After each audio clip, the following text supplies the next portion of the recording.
नमस्कार दोस्तों, आज हम करेंगे टॉप 10 एरर डिटेक्शन। ये क्लास है उन स्टूडेंट्स के लिए जो बिल्कुल एकदम बिगिनर है और 2025 में तैयारी कर रहे हैं बैंक, एसएससी, डिफेंस या सीयूईटी या किसी भी अदर एग्जाम्स की। दोस्तों, इंग्लिश के लिए बहुत बेसिक से कुछ रूल्स पढ़ने जरूरी है। आज मैं आपको वही बताऊंगा। वीडियो पूरा देखिएगा, एंड तक देखिएगा, मजा आ जाए, शानदार लगे, थम्स अप पे प्रेस करके प्यारा सा कमेंट भी दीजिएगा, है ना जी। तो चलिए शुरुआत करते हैं वो टॉप 10 ग्रामर रूल्स को लेकर और वन बाय वन इन सभी रूल्स को जानेंगे, सीखेंगे। सबसे पहली बात, आप कमेंट करके मुझे बताएंगे आप किस एग्जाम की तैयारी कर रहे हैं। बैंक है, एसएससी है, डिफेंस है, सीयूईटी है या अदर कोई एग्जाम है, मुझे कमेंट करके बताइएगा। किसी भी एग्जाम में इंग्लिश आती है तो ये दोस्तों बेसिक रूल से हर जगह चाहिए। आप बिल्कुल जीरो से शुरू कर रहे हैं, बिगिनर हैं, तो आपके लिए रूल है। बिल्कुल बिगिनर बच्चों के लिए, उनके लिए रूल है। देखो, रूल नंबर 1 बड़े ध्यान से देखिएगा। रूल ये कहता है टू और मोर सिंगुलर सब्जेक्ट्स, दो और दो से ज्यादा अगर सिंगुलर सब्जेक्ट्स जुड़े होते हो एंड से, है ना, तो इसका मतलब है कि वो जो सब्जेक्ट है प्लूरल बन जाते हैं और उनके लिए वर्ब भी हम प्लूरल लगाते हैं। जैसे कि हमने देखा हरि एंड राम, तो एंड से दो सब्जेक्ट जुड़े हैं, एक लिखा है हरि और दूसरा लिखा है राम। इसका मतलब ये दो सब्जेक्ट हो गए। तो हम कभी भी सिंगुलर वर्ब इज लिखिए तो लगाएंगे तो गलत होगा, सही होगा हरि एंड राम, तो प्लूरल वर्ब आर लगाएंगे। Hari and Ram are here, ये इसका राइट आंसर बन जाएगा। हरि और राम यहां है। क्या जी ये बात आप सबको क्लियर हो गई? मुझे बताना जी सर, ये हमारा रूल नंबर 1 है। आते हैं रूल नंबर 2 पर। 2 ये कहता है इफ टू सिंगुलर नाउन्स, अगर दो सिंगुलर नाउन्स रेफर करें टू द सेम पर्सन, एक ही पर्सन के बारे में बात कर रहे हो, एक ही थिंग के बारे में बात कर रहे हो, भले ही दो नाउन हो लेकिन वो एक ही के बारे में बात कर रहे हैं, तो वो हमेशा सिंगुलर होते हैं। कहने का मतलब है एक पर्सन है जो कि दो पोजीशन दिखा रहा है, जैसे दी सेक्रेटरी एंड प्रिंसिपल। तो जब कभी लिखा है सेक्रेटरी और प्रिंसिपल, असल में ये दो नाउन है, लेकिन ये वो ऐसे नाउन है जो एक पोजीशन को बता रहे हैं कि आपके पास कोई एक पोजीशन है, किसी पोजीशन पर आप है। और ऐसी कंडीशन में पहली पोजीशन है, उससे पहले लिखा है आर्टिकल द, मैं यहां लिख देता हूं पीओएस, ये पोजीशन है, एंड, और उसके बाद फिर से लिखा हुआ है पोजीशन। इसका मतलब वो एक ही पर्सन है जो दो पोजीशन पे है। ये एक ही पर्सन है तो वो आपका सेक्रेटरी भी और प्रिंसिपल भी है, क्योंकि आर्टिकल द सिर्फ एक ही के साथ लगा है। तो जो सब्जेक्ट है बाबू वो सिंगुलर ही माना जाएगा और इसके साथ जो वर्ब आएगी वो भी सिंगुलर ही आएगी। इसीलिए यहां आर कमिंग ना होकर क्या हो जाएगा बाबू, इज कमिंग हो जाएगा, है ना, क्योंकि सेक्रेटरी और प्रिंसिपल वो एक ही पर्सन है। ध्यान रखने वाली बात यह है कि अगर आर्टिकल द दोनों में दिया होता, कहने का मतलब है द के साथ पोजीशन, मैं यहां लिखता हूं, इस ऐसे लिखता हूं, समझ में आएगा, ऐसे लिखा होता, देखो द, है ना, द सेक्रेटरी, ठीक है, एंड फिर से लिखा होता द प्रिंसिपल। तो आर्टिकल द दो बार अगर कभी दिया होगा तो इसका मतलब है ये दोनों अलग अलग पर्सन है। इसका मतलब अब जो वर्ब आएगी वो प्लूरल आएगी, तब हम यहां पर आर लगाएंगे। समझ गए? ये हमारा रूल नंबर 2 है, इसको ध्यान रखना है। बिल्कुल जीरो से पढ़ रहे हैं, बिल्कुल फाउंडेशन से पढ़ रहे हैं, आपको दोस्तों समझ में आएगा। आते हैं रूल नंबर 3 पर। रूल नंबर 3 हमारा ये कहता है अगर if the singular subjects are preceded by each and every, singular subject लिखा है और उससे पहले ईच और एवरी लिखा है, तो कंडीशन ये होती है दोस्तों कि कहीं पहले अगर हम देखेंगे ईच लिखा हुआ है या फिर एवरी लिखा है, और इसके बाद दोस्तों तुरंत अगर जो भी नाउन आएगा वो हमेशा सिंगुलर ही आना चाहिए, पहली चीज। और ये सिंगुलर होने का मतलब है कि सब्जेक्ट भी सिंगुलर हो गया और उसके साथ वर्ब भी सिंगुलर आएगी, ईच और एवरी के साथ। तो हमने जैसे लिखा हुआ है एवरी बॉय, यानी ये सिंगुलर है, एंड गर्ल ये भी सिंगुलर है। तो हमने देखा एवरी बॉय एंड गर्ल, सुनने में तो यही हुआ ना कि एक बॉय और एक गर्ल, हर एक बॉय हर एक गर्ल की बात हो रही है, तो ये तो एक से ज्यादा है। बिल्कुल बात सही है, एक से ज्यादा है, लेकिन ये जो एक से ज्यादा है एक एक करके इनकी बात करते हैं, और जब कभी एक एक करके बात होती है तो ये हमेशा सिंगुलर माने जाते हैं। इसलिए इनके साथ जो वर्ब आएगी बाबू वो सिंगुलर आएगी। वर रेडी ना होकर वॉज रेडी करेंगे। तो हमने समझ में आया, ईच और एवरी के बाद नाउन आएगा सिंगुलर, एक बार नाउन दिया है तो भी सिंगुलर, दोबारा भी नाउन होगा तो भी सिंगुलर, फिर से नाउन होगा तो भी सिंगुलर, कितने भी नाउन दिए हो सारे सिंगुलर होंगे, और इसके साथ जो वर्ब आएगी वो भी सिंगुलर आएगी। है ना थोड़ा कमाल का रूल, लेकिन फाउंडेशन है, बेसिक से पहली बार शुरुआत करें, बिगिनर है आप बाबू, आपको ध्यान रखना है। अगला रूल है आपके सामने, रूल नंबर 4। ये बताता है अगर, ये थोड़ा सा नीचे हो गया, कोई बात नहीं, अगर दोस्तों कहीं कोई सेंटेंस इससे जुड़ा हो, देखो ओ आर और ये कंजंक्शन है, इससे जुड़ा हो, या फिर ईदर और का मतलब होता है या तो ये या तो वो, इससे जुड़ा हो, या फिर नीदर नॉर, ना तो ये ना तो वो, इससे जुड़ा हो, या फिर नॉट ओनली बट ऑल्सो, ये ही नहीं बल्कि वो भी इससे जुड़ा हो, तो ऐसी कंडीशन में हमेशा जो वर्ब आएगी जो सेकंड सब्जेक्ट होता है उसके अकॉर्डिंग आती है। यानी दो सब्जेक्ट को ये जोड़ेंगे तो जो वर्ब आएगी, अब सिंगुलर प्लूरल नहीं रहा गेम ये हो गया कि जो सेकंड सब्जेक्ट है उसके अकॉर्डिंग वर्ब आएगी। सेकंड सब्जेक्ट सिंगुलर होगा तो सिंगुलर वर्ब, प्लूरल होगा तो प्लूरल वर्ब।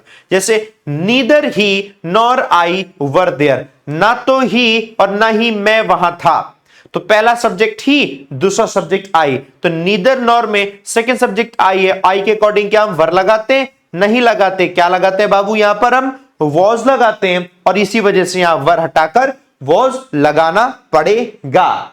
समझ गए? बोले जी यस सर, समझ गए, डन। ये हो गया हमारे 4 रूल। अब आते हैं रूल नंबर 5। ये इंटरेस्टिंग रूल था ना कि अरे एकदम से सेकंड सब्जेक्ट के अकॉर्डिंग लगाएंगे। आ जाओ नेक्स्ट रूल पर आते हैं, रूल नंबर 5। बहुत ध्यान से सुनना, अगर कोई दो सब्जेक्ट किनसे जुड़े हो? With, together with, in addition to, है ना जी, इनसे जुड़े हो, एज वेल एज, इनसे जुड़े होंगे, तो यहां पर भी दो सब्जेक्ट होंगे, तो यहां पर वर्ब फर्स्ट सब्जेक्ट के अकॉर्डिंग आएगी। अभी जैसे हमने पहला वाला रूल पढ़ा था, रूल नंबर 4, यहां पर or, either or, neither nor, not only but also, यहां सेकंड सब्जेक्ट के अकॉर्डिंग वर्ब आती है। और जो ये कंजंक्शन है with, together with, in addition to और एज वेल एज, यहां पर फर्स्ट सब्जेक्ट के अकॉर्डिंग वर्ब आएगी। आपने देखा फर्स्ट सब्जेक्ट कैसे बना, देखो, दी चीफ विद, ये कंजंक्शन है विद ऑल हिज मैन, साथ में उनके जो सारे मैन है, चीफ आपका सब्जेक्ट है, ये रे इसकी वर्ब, तो चीफ तो सिंगुलर है, तो दोस्तों यहां वर्ब भी सिंगुलर होनी चाहिए। वर्ब दिया है, गलत हो गया ना, क्या होना चाहिए? वॉज होना चाहिए। The chief with all his man was massacre, उनका मैसेकेयर कर दिया गया। मैसेकेयर का वैसे मतलब होता है हत्या कर देना। क्या होता है? हत्या कर देना। चीफ होता है मेन आदमी को हम चीफ कहते हैं। मिनिस्टर होता है ना, चीफ मिनिस्टर, तो जो मेन मिनिस्टर है वही चीफ है, तो चीफ का मतलब हो जाता है मुख्य। चलिए जी, 5 रूल हमारे ये हो गए। मजा आया ना? एकदम बेसिक से सीख रहे हैं। रूल नंबर 6 पे आते हैं।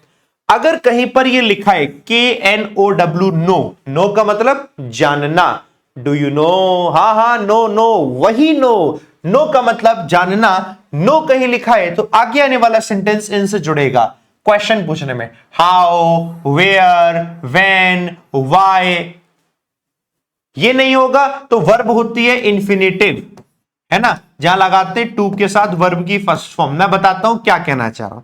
जैसे लिखा है आई नो, मुझे पता है, टू राइट अ लेटर, कि लेटर कैसे लिखना है। सुनने में सही लग रहा है, लेकिन ये गड़बड़ है। ये जो टू के साथ वर्ब की फर्स्ट फॉर्म होती है, ये इनके साथ लगेगी। कैसे?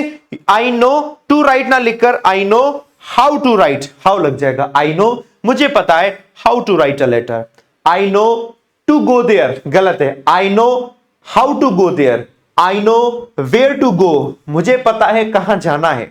आई know what to write, I know to write नहीं, I know what to write, है ना। I know what to choose, तो आपको नो लिखा है कहीं, उसके बाद टू के साथ सीधा वर्ब की फर्स्ट फॉर्म में तो गलत हो जाएगा, बल्कि कैसा लगाना पड़ेगा? हाउ के साथ वर्ब की फर्स्ट, हाउ के साथ टू और वर्ब की first form, how to go there, है ना। तो हमने क्या लगा? हाउ, वेयर, व्हेन, व्हाई, ये होगा, उसके बाद टू के साथ वर्ब की फर्स्ट फॉर्म होगी। अकेले टू के साथ वर्ब की फर्स्ट फॉर्म होगी तो गलत होगी। समझ गए? शानदार रूल है। मजा आया? बताना जी सर। वीडियो पूरा देखना और लाइक बटन पे प्रेस अभी तक नहीं किया तो कर देना। अच्छा लगे मैं सीरीज को कंटिन्यू करूंगा टॉप 10 करके। सभी बिगिनर वाले जितने स्टूडेंट्स हैं उनके लिए सीरीज है, आप में से सभी लोग जो बिगिनर है। आप सुनते हैं rule number 7।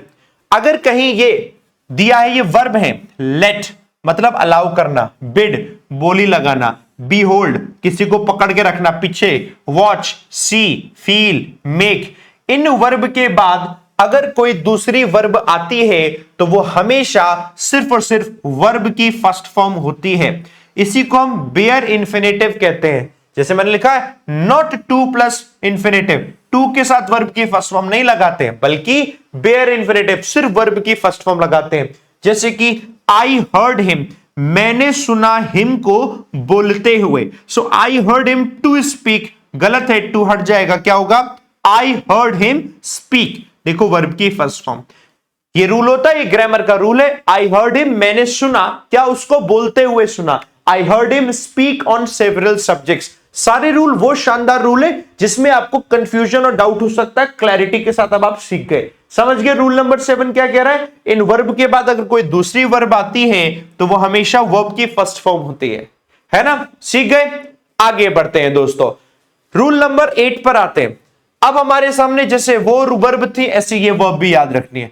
Hard better, hard better का मतलब ये नहीं कि पास्ट की बात है, हार्ड बेटर का मतलब है बेहतर होता कि ये हो जाए। ऐसे ये हेड रेदर है ना, hard better, hard rather, would rather, rather than, ये अगर कहीं पर लिखा होगा तो इनके साथ भी सिर्फ और सिर्फ वर्ब की फर्स्ट फॉर्म आती है। लिखा है ना, इनके साथ भी बेयर इंफिनिटिव लगाते हैं। बेयर इंफिनिटिव का मतलब होता है वर्ब की first form.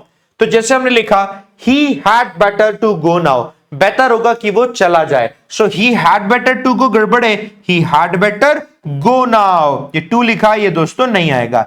He had better go now, बेहतर होगा कि अब वो चला जाए। You had better study now, बेहतर होगा कि अब आप स्टडी कर लें। They had better do it, बेहतर होगा कि वो इस काम को कर लें। ऐसे दोस्तों इसका इस्तेमाल हैड बेटर के साथ हो गया। सबको समझ में आया, ये रूल नंबर 8 था। रूल नंबर 9, आइए इसको देखेंगे। जब कभी भी दोस्तों सेंटेंस में ये लिखा हो कहीं पर LEST लेस्ट, तो लेस्ट का मतलब है वो वार्निंग दे रहे हैं कि ऐसा कर लो, कहीं ऐसा ना हो कि ये हो जाए, यहां चले जाओ कहीं ऐसा ना हो कि ऐसा हो जाए, ऐसा कर लो कहीं ऐसा हो जाए, ये कहीं ऐसा ना हो का सेंस देता है। तो याद रखना कहीं लेस्ट लिखा है एक सेंटेंस में तो उसके साथ जो सेंटेंस जुड़ेगा वहां शुड लिखा होना जरूरी है। मैं बताता हूं कैसे। वी स्टार्ट अर्ली, हम जल्दी शुरू करते हैं, lest we shall miss the train, कहीं ऐसा ना हो हम ट्रेन मिस कर दें, कहीं ऐसा ना हो हम ट्रेन मिस कर दें। आपने देखा अच्छा लेस्ट लिखा है, कहीं ऐसा ना हो ट्रेन मिस कर दे, तो आगे आने वाला जो सेंटेंस है इसमें विल, शैल, वुड, शुड कुछ भी लिखा है वो गलत है। क्या लिखा होना चाहिए, शुड लिखा होना चाहिए। अच्छा वुड शुड बोल दिया, सॉरी ना, शुड लिखा होना चाहिए, शुड के अलावा कुछ भी लिखा है तो गलत है। आपने देखा कब, वी स्टार्ट अर्ली, हम अर्ली शुरू करते हैं, लेस्ट कहीं ऐसा ना हो we should miss the train, कि हम ट्रेन मिस कर दें। ये कहने का मतलब तो यही होता है कि शुड का इस्तेमाल हम करते हैं चाहिए के सेंस में, लेकिन हमेशा नहीं करते, चाहिए में तो करते हैं, इसका इस्तेमाल ऐसे भी करते हैं। है शानदार रूल, सीख गए, यही आपको कंफ्यूज करते हैं। ये शानदार रूल सीख गए ना, 9 हो गए, मुझे थम्स अप पे प्रेस करके बताओ जी सर सीख गए हैं। अब आते हैं रूल नंबर 10 पर, ये शानदार आखिरी रूल। अगर कहीं पर भी सेंटेंस में ये टाइम दिया हो जो पास्ट के टाइम को बताए, जैसे कि यस्टरडे, ये पास्ट के टाइम को बता रहा है, ईयर दिया है 1990 में कोई काम हुआ है, day before yesterday, on Monday, ये कभी पास्ट में हुई कोई घटनाएं हैं, तो ऐसे सेंटेंस पास्ट में जाते हैं। जैसे I have bought a cycle yesterday, कल मैंने साइकिल खरीदी है, तो यस्टरडे पास्ट है तो पास्ट के साथ तो हैव थर्ड फॉर्म नहीं लगाएंगे, सिर्फ सेकंड फॉर्म लगाएंगे, तो हो गया I bought a cycle yesterday. अब आपके दिमाग में आ रहा होगा सर हैव बॉट की जगह हैड बॉट नहीं कर सकते? कर सकते हैं, हैड बॉट भी पास्ट परफेक्ट होता है, पास्ट होता है, लेकिन हैड थर्ड फॉर्म हम तब लगाते हैं जब पास्ट में 2 सेंटेंसेस दिए हो और उसमें हम कहें कि एक सेंटेंस वो है जो पहले हुआ है और एक बाद में हुआ है, तो जो पहले हुआ है वहां पास्ट परफेक्ट लगाते हैं। जैसे डॉक्टर के आने से पहले मरीज की मौत हो गई, सेंटेंस सुना होगा है ना, वो सेंटेंस हैड थर्ड फॉर्म में ही बनेगा। The patient had died before the doctor arrived, है ना, तो पास्ट में बिल्कुल बन सकता है, लेकिन एक ही सेंटेंस है तो सेकंड फॉर्म लगाएंगे। ऐसी दूसरे को देखो, when I reach the station, जब मैं स्टेशन पर पहुंचा, the train already left, train पहले ही जा चुकी थी। तो दो सेंटेंस हुए, जब मैं स्टेशन पे पहुंचा ट्रेन पहले ही जा चुकी थी, दोनों ही पास्ट में हुआ। तो क्या काम पहले हुआ? ट्रेन पहले ही चली गई, ये काम पहले हुआ। तो जो पहले होगा वहां पर हम हैड थर्ड फॉर्म लगाएंगे, वो यही है। व्हेन आई रीच, जब मैं पहुंचा, सेकेंड फॉर्म, द स्टेशन में, द ट्रेन, देखो थर्ड हैड थर्ड फॉर्म है, हैड ऑलरेडी लेफ्ट, हैड के साथ थर्ड फॉर्म, ट्रेन पहले ही जा चुकी थी। ऐसे करके दोस्तों बन गया। कैसे लगे टॉप 10 रूल? आप बिगिनर से, आप शुरुआत यहां से करेंगे और धीरे धीरे शुरुआत करेंगे। हर दिन मैं आपको बैंकर्स में सब्सक्राइब करके रखना, हर दिन मैं आपको एक वीडियो या 2 वीडियो देता रहूंगा, जिससे कि आपकी धीरे धीरे धीरे धीरे प्रैक्टिस होती रहेगी इंग्लिश की। बस आप जब वीडियो देखें थम्स अप पे जरूर प्रेस कीजिएगा, और एंड तक अगर आप आए हैं इस वीडियो को देखने, इसका मतलब ये वीडियो आपके काम की लगी है, आपको सीखने को मिल रहा है और आप उससे सीख रहे हैं, आप सीख पाए। तो दोस्तों आप सारे के सारे लोग चैनल सब्सक्राइब कर लेना, साथ के साथ आप सभी लोग कमेंट करके बताना कैसी लगी वीडियो। अगली वीडियो फिर आपको मिलेगी, मेरे टेलीग्राम को ज्वाइन कर लेना, जैसे ही वीडियो अपलोड करूंगा मैं तुरंत आपको मैं लिंक शेयर कर दूंगा, जिससे कि आपको वीडियो मिल जाएगी। ठीक है जी, सब्सक्राइब कर लेना चैनल को और पढ़ते जाना है बढ़िया से। आप सब लोगों के लिए एक इंफॉर्मेशन और है जो कि अनअकैडमी पर है। इंफॉर्मेशन अगर आप तैयारी कर रहे हैं और अनअकैडमी पर, और साथ के साथ आप स्कॉलरशिप टेस्ट देना चाहते हो, क्योंकि स्कॉलरशिप टेस्ट में होता क्या है, आप सब लोगों के लिए टेस्ट होगा और 100% तक की स्कॉलरशिप इसमें मिल रही है अगर 1, 2, 3 पोजीशन पे आते हो तो। ये दोस्तों टेस्ट आपको मैं दिखा देता हूं कब होगा और कैसे आप दे सकते हो। डिस्क्रिप्शन में एक लिंक है, उस लिंक पे टैप करोगे, ये अनअकैडमी स्कॉलरशिप टेस्ट है। आप यहां आएंगे 22 मार्च शाम 6 बजे दोस्तों ये टेस्ट है, इसको आप एनरोल कीजिएगा। आप यहां आकर एनरोल कर लेना, और दोस्तों नंबर 1 से लेकर नंबर 3 आओगे तो 100% स्कॉलरशिप है, और टॉप 500 में भी वो 1000 में भी आओगे ना तो भी स्कॉलरशिप है। देखो स्कॉलरशिप, भले ही बिगिनर हो तो क्या हुआ। ठीक है, चलिए थैंक यू वेरी मच मेरे साथ बने रहने के लिए। मिलते हैं आपसे दोस्तों अगली वीडियो में। जय हिंद, जय भारत।